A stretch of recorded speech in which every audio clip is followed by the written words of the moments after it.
Before we go any further, though, I want to just point out a few things that it's important to kind of keep in mind with regard to the way in which this particular paper was written. The reading you had from Dworkin, titled Life Past Reason, was actually a short excerpt from a larger book that he wrote called Life's Dominion. And so when Dresser is responding to what Dworkin argues, she's not directly referring only to what you read, the paper titled Life Past Reason. Rather, Dresser's responding to the entire book in a lot of ways. Now, it's focused mainly, for our purposes, on what Dworkin said in Life Past Reason, right?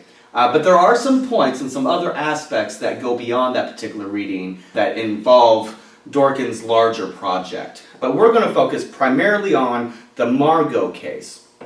Also, I want you to keep this distinction in mind, this distinction between experiential interests and critical interests. The experiential interests that a person like Margot might have are going to involve her present or a current situation in the world, right? So if she's presently happy or presently scared, if she has some current beliefs or current, hopes, wishes, and desires, it's focused on the present right here and right now. And so those interests are supposed to protect against harms that would happen currently, right here and right now. That's why it's experiential interests. Whereas critical interests involve what Dworkin described as the integrity view, or one's sort of sense of a self, which is going to involve a life narrative, taking responsibility for all of your life choices, making goals and plans and sort of creating your own story, creating your own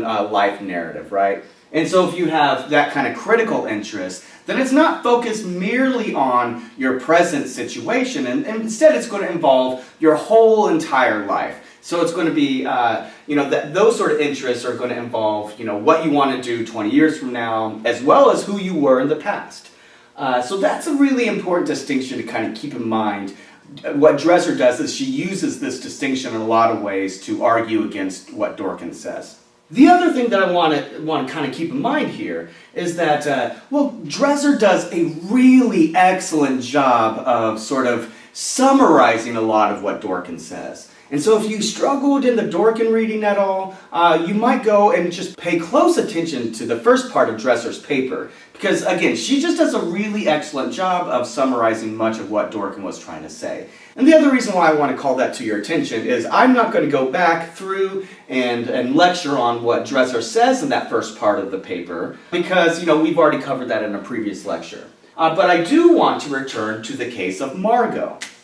Right? The Margot case is important for us because Margot was used by Dworkin to illustrate this point that she's experiencing some late stages of dementia. Nonetheless, she's very happy. But if we suppose that she's kind of no longer has the memories that she once had, she no longer really has a sense of a self, she's in that point and in the progression of this disease where she just isn't able to recognize herself. She doesn't have a self-concept anymore. And the reason why Margot's case is interesting for us is because what if previously when Margot was competent, right, when she did have a sense of a self, what if she had set a precedent that said she wanted to be removed from the home? Well, if now she screams and cries, "No, I don't want to leave," even though it seems like that would be problematic because we want to do what's in her best interest and so forth.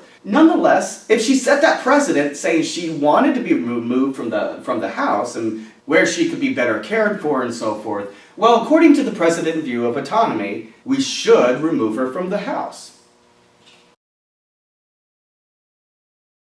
Right? So, according to Dworkin's theory of autonomy, if Margot had set some kind of a precedent, for example in the form of an advance directive, stating that she should be removed from the home, well then, according to that precedent view of autonomy, she should be removed from the home. And that's even if she's, presently does not want this. Even if she's presently begging, "Please don't remove me from the home." Now what Dresser does is something really interesting. Dresser points out that what we should do is we should pay attention to cases where Margot's precedent is not simply to be removed from the home, But let's say Margot's president, her advance directive says that she wants her life to be ended. Right? So that changes the situation in a number of ways. Notice how this is very similar to the kind of Jehovah's Witness case that we considered. It's also similar to some of the things that we were considering with regard to active and passive euthanasia. And so there's a lot of ways in which this ties back into some of the other articles we were reading. But the basic idea, though, is that according to the precedent view of autonomy, even if Margot had said that she wants her life to be ended because she does not want to go on, living a life where she's experiencing late-term dementia or late stages of dementia. Maybe she doesn't want her family to be burdened with that. Maybe she just doesn't ever want to be in a situation where that's what she's experiencing. For whatever the reason might be, presumably her president might state that she wants her life to be ended. And we might even further suppose that maybe Margot, earlier in life, when she was competent, maybe she was a philosopher who studied this, right? Maybe she devoted her life work to trying to understand autonomy and end-of-life decisions. And so she spent years and years and years and years contemplating this, right?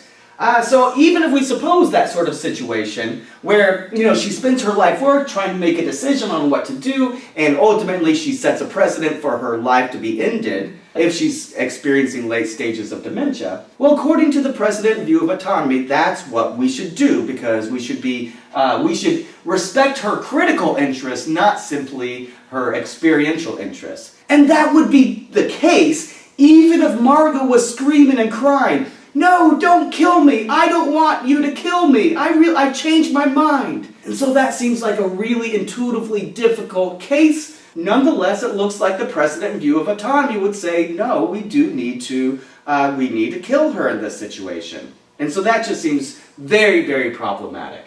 It also seems problematic because we tend to think that other biomedical principles, such as non-maleficence and the beneficence principle, we tend to think that the principle that says we should have compassion for people, that would inform our decision in such a way that it would go against the precedent that Margot set. If Margot's sitting there screaming, "No, don't kill me, I don't want to die," then we should say, no, we're not going to kill you because we're going to have compassion for you. Likewise, the non-maleficence principle might tell us, well, this would be a terrible situation if we killed her. We would be harming her in some sense. And so all of this is going to really depend upon which view of a person's interest do we have in mind here.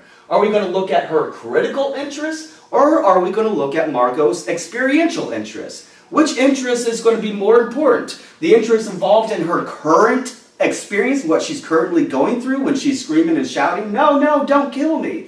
Or are we going to pay closer attention to, and focus on the critical interest involved when she set the precedent in the first place? Trying to figure out which way to go with regard to these two different views of interest, experiential versus critical interest, is going to help us figure out what exactly we should do in a case where Margot's precedent was such that she wanted to die if she were to ever experience late stages of dementia. But you might think that, Dworkin's view right here just seems really counterintuitive. It just seems kind of absurd.